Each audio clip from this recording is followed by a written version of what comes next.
আতঙ্কিত সেলসম্যান আর পিঙ্কি। এমনিতে তো সেলসম্যান কোম্পানির প্রোডাক্ট বেচার কাজ করে, কিন্তু কিছুদিন ধরে শহরে এমন একজন সেলসম্যান ঘুরছিল যে কিছুই বেচত না, শুধু বেচার অজুহাতে দিন দুপুরে ঘরে ঢুকত আর তারপর যা কিছু করত সেগুলো খুবই ভয়ঙ্কর আর আতঙ্কের ছিল। দুপুরের সময় ছিল, ঘরে পিঙ্কি আর ওর মা ছিল। মা বেডরুমে ঘুমিয়েছিলেন আর পিঙ্কি বাইরের ঘরে খবরের কাগজ পড়ছিল। ওর হাফ ডে ছিল, তাই ও স্কুল থেকে তাড়াতাড়ি ফিরে এসেছিল।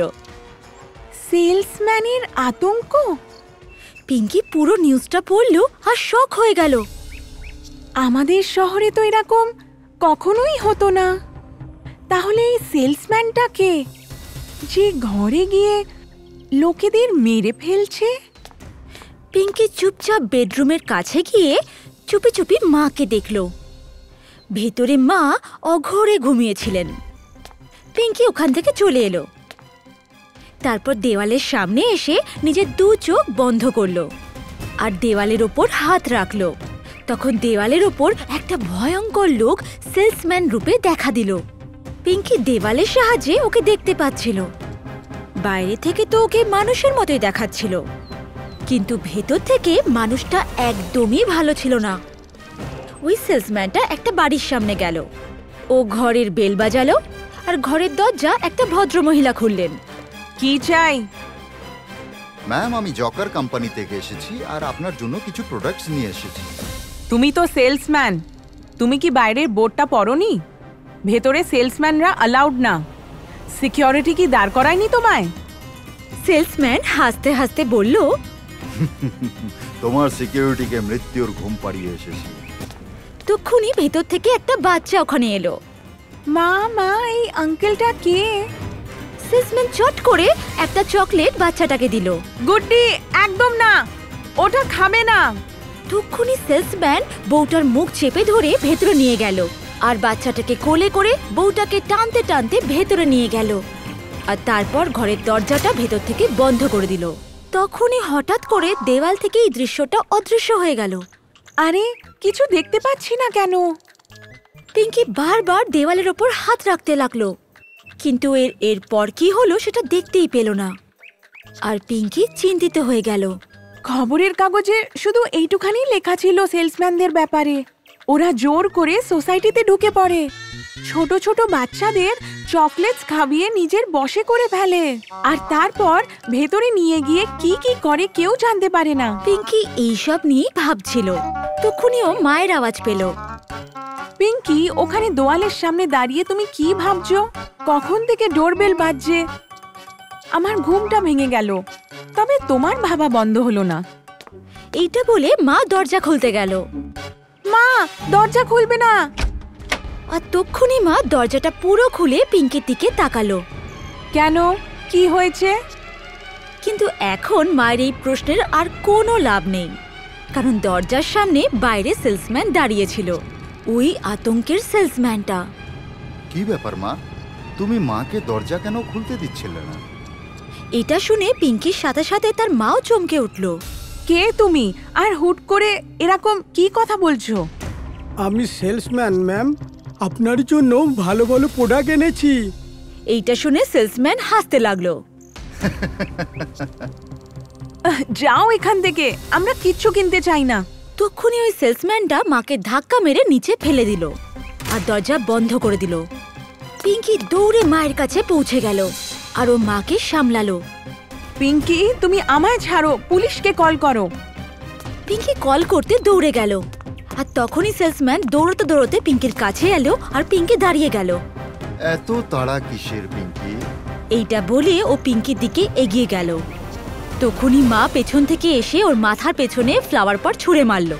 সেলসম্যান রেগে গেল, ও মাকে এক থাপ্পড় মারলো আর মা দেওয়ালের দিকে ছিটকে পড়ে গেল। মা! পিঙ্কির মা অজ্ঞান হয়ে গেছিল।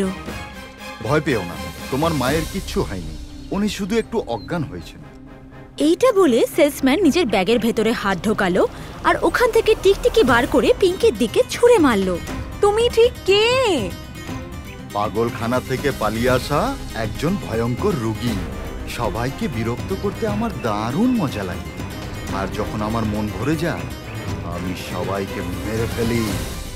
তবে তুমি আমাদের কিচ্ছু খারাপ করতে পারবে না। কেন? এমন কি ব্যাপার আছে তোমার মধ্যে? দেখতে চাও তুমি? এইটা বলে পিঙ্কি চোখ বন্ধ করলো আর ও ওয়ান্ডার গার্লের অবতারে চলে এলো। এইটা দেখে সেলসম্যান আরো রেগে গেল আর পিঙ্কির ওপর হামলা করার জন্য দৌড়াতে লাগলো। জাদুই মেয়ে, দেখো এবার তোমার কি অবস্থা করি। সেলসম্যান পিঙ্কিকে মারতে লাগলো। তখন পিঙ্কি হাওয়াতে উঠতে লাগলো। উঠতে উঠতে ও সেলসম্যানকে উপরে হাওয়াতে উঠিয়ে নিয়ে গেল আর ও উঠতে উঠতে ওই সেলসম্যানকে নিয়ে ঘরের বাইরে চলে আসলো। তুমি কি ভেবেছিলে তুমি পাগল তাই যা ইচ্ছা করতে পারবে? লোকেদের বিরক্ত করতে তোমার খুব ভাল লাগে না? আর নিজের মজার জন্য তুমি লোকজনদের সাথে যা ইচ্ছা করবে, তাই না? না, আমি এরকম হতেই দেবো না। এইটা বলে ওয়ান্ডার গার্ল পিঙ্কি হাওয়াতে ওই সেলসম্যানকে মারতে লাগলো। পিঙ্কির মার খেয়ে সেলসম্যান পুরো ঘায়েল হয়ে গেছিল। তারপর পিঙ্কি ওই ঘায়েল সেলসম্যানকে নিয়ে পুলিশ স্টেশনের দিকে চলল। কে তুমি? তুমি এভাবে উড়ছো কি করে? আর এটা কে যাকে তুমি এখানে এনেছো? পুলিশ হঠাৎ করে সেলসম্যানকে পিঙ্কির সাথে দেখে অবাক হয়ে গেছিল। আমি কে আর আমি কি করে উঠতে পারি এটা জানা একদম ইম্পর্টেন্ট না স্যার। ইম্পর্টেন্ট হচ্ছে এই লোকটার ধরা পড়া, যে সেলসম্যানের রূপে এসে একলা মহিলাদের আর বাচ্চাদের বিরক্ত করছিল। ওকে ধরে আমি আপনাদের কাছে নিয়ে এসেছি। এইটা শুনে পুলিশ শক হয়ে গেছিল। আরে এ তো সেটাই, এত বড় ভয়ঙ্কর অপরাধী। হাবিলদার, ধরো একে। হাবিলদার পিঙ্কির পাশে দাঁড়িয়ে থাকা ঘায়েল সেলসম্যানকে তুলে নিয়ে লকআপের ভেতরে পুরে দিল। অশেষ ধন্যবাদ তোমাকে। প্লিজ নিজের সম্বন্ধে কিছু বলো।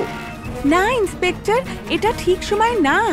আমার দেরি হয়ে যাচ্ছে, আবার দেখা হলে নিশ্চয়ই বলবো। এইটা বলে পিঙ্কি আবার ওখান থেকে বেরিয়ে আসলো আর উড়তে উড়তে নিজের জানলা দিয়ে আবার ঘরের ভেতরে ঢুকে গেল। পিঙ্কি এবার নর্মাল রূপে চলে আসলো আর অজ্ঞান হয়ে থাকা নিজের মায়ের কাছে গেল। মা, ওঠো মা। মা, তুমি ঠিক আছো তো? পিঙ্কির টাচে আর আওয়াজ শুনে মা জ্ঞান ফিরে পেলেন। জ্ঞান ফিরতেই মা চিল্লাতে লাগলো, পিঙ্কি, তুমি ঠিক আছো তো? ওই সেলসম্যানটা কই? মা, রিল্যাক্স, আমি একদম ঠিক আছি। আর ওই পাগল সেলসম্যানটা ওখানেই যেখানে ওর হওয়া উচিত। মানে তুমি ঠিক কি বলতে চাও? কিচ্ছু না মা, পুলিশ এসে ওই পাগলটাকে নিয়ে গেছে। এখন অবধি তো ওরা ওকে লকআপেও বন্ধ করে দিয়েছে। এটা শুনে মা কেঁদে ফেললেন। থ্যাংক গড, আমি খুব ভয় পেয়ে গেছিলাম জানো। পুলিশ যদি না আসতো তাহলে জানি না আজ আমাদের সাথে কি হয়ে যেত। এটা বলে মা পিঙ্কিকে জড়িয়ে ধরলেন আর পিঙ্কিও ইমোশনাল হয়ে মাকে জড়িয়ে ধরল।